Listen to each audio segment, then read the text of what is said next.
अस्सलाम वालेकुम दोस्तों, आप सबका स्वागत है हमारी वीडियो पर। चलिए शुरू करते हैं आज के लिए वीडियो। बिस्मिल्लाहिर्रहमानिर्रहीम। रहमत चाचा का घर मिट्टी और खपरेल का बना था। बरसात में छत टपकती और सर्दियों में ओस की बूंदें बिस्तर को नम कर देती। संवाद। जीनत बीवी रहमत। आज फिर आरिफ खाली पेट सो गया।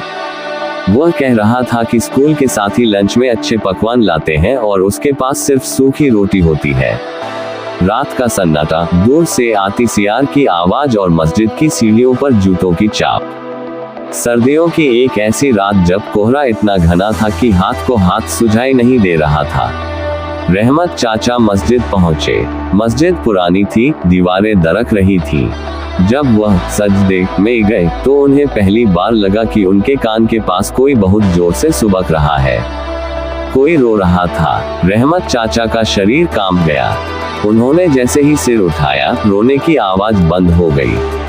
रहमत का आत्म संवाद, सेल्फ टॉक। या अल्लाह, क्या मेरी आंखों का धोखा है या इस वीरान मस्जिद में कोई और भी अपनी फरियाद लेकर आया है?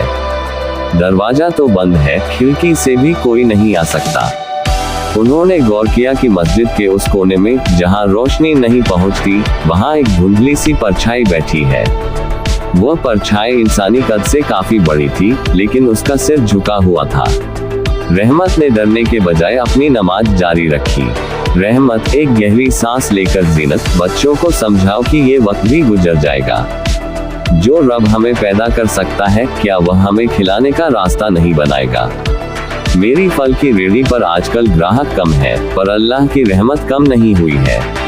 रहमत चाचा की सादगी ऐसी थी कि वह टूटी चप्पल को धागे से सिलकर पहनते, लेकिन मस्जिद जाने के लिए हमेशा सबसे साफ कुर्ता रखते। गूंजती हुई आवाज, जैसे कुएं के अंदर से कोई बोल रहा हो। एक रात रहमत चाचा ने हिम्मत जुटाई। नमाज खत्म करने के बाद वो उठे नहीं, बल्कि वहीं बैठे रहे। रहमत, ए अल्लाह के बंदे, तू जो कोई भी है, सामने क्यों नहीं आता?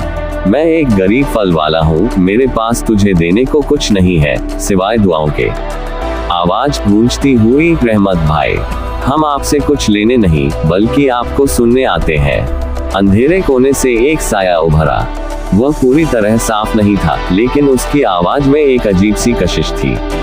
जिन्नात, मेरा नाम अब्दुल रहमान है। मैं इस मस्जिद का मुहाफिज रक्षक हूँ। हम जिन्नात भी अल्लाह की इबादत करते हैं, लेकिन आपके जैसा इखलास, निष्ठा मैंने सालों से किसी इंसान में नहीं देखा। आप भूखे रहकर भी अल्लाह का शुक्रिया अदा करते हैं, जबकि दुनिया वाले थोड़ा सा मिलने पर भी शिकायत करते हैं।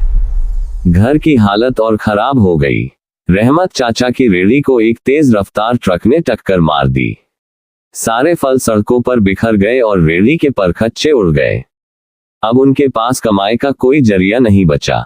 संवाद। आरिफ बेटा, अब्बा, अब हम क्या करेंगे? क्या खुदा हमें भूल गया? रहमत बेटे के सिर पर हाथ फेरते हुए, नहीं बेटा, खुदा भूलता नहीं, वह आजमाता है।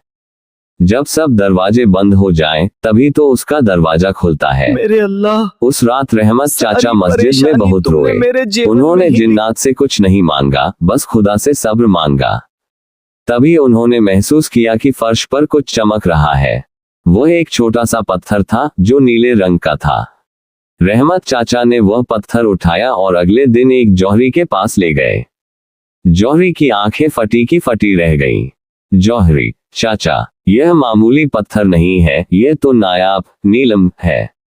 इसकी कीमत इतनी है कि आप पूरा मोहल्ला खरीद सकते हैं। कहां से मिला आपको? रहमत, यह मेरे रब का तोहफा है। रहमत चाचा ने वह पत्थर बेचकर अपनी रेहड़ी को एक बड़ी दुकान में बदल लिया। उन्होंने गरीबों के लिए लंगर शुरू किया। उनके घर की गरीबी अब इतिहास बन चुकी थी, लेकिन एक चीज नहीं बदली, उनकी तहज्जुद। सालों बाद जब रहमत चाचा बहुत बूढ़े हो गए, उन्होंने अपने बेटों को बुलाया और वह कहानी सुनाई। रहमत, बच्चों, याद रखना, उस रात जिन्नात ने मुझसे कहा था कि जिस दिन तुम अपनी दौलत पर गुरूर करोगे, उस दिन तुम्हारी रूहानी ताकत खत्म हो जाएगी। मैंने कभी उन जिन्नात को दोबारा नहीं देखा, पर आज भी जब मैं नमाज पढ़ता हूँ, तो मुझे वही रूहानी खुशबू आती है। अचानक कमरे में वही पुरानी खुशबू फैल गई। बच्चों ने देखा कि कमरे के कोने में एक साया खड़ा है जो हाथ हिलाकर अलविदा रहमत चाचा को रहमत विदा चाचा। कह रहा है। अलविदा। रहमत चाचा ने मुस्कुराते हुए अपनी आंखें मूंद ली।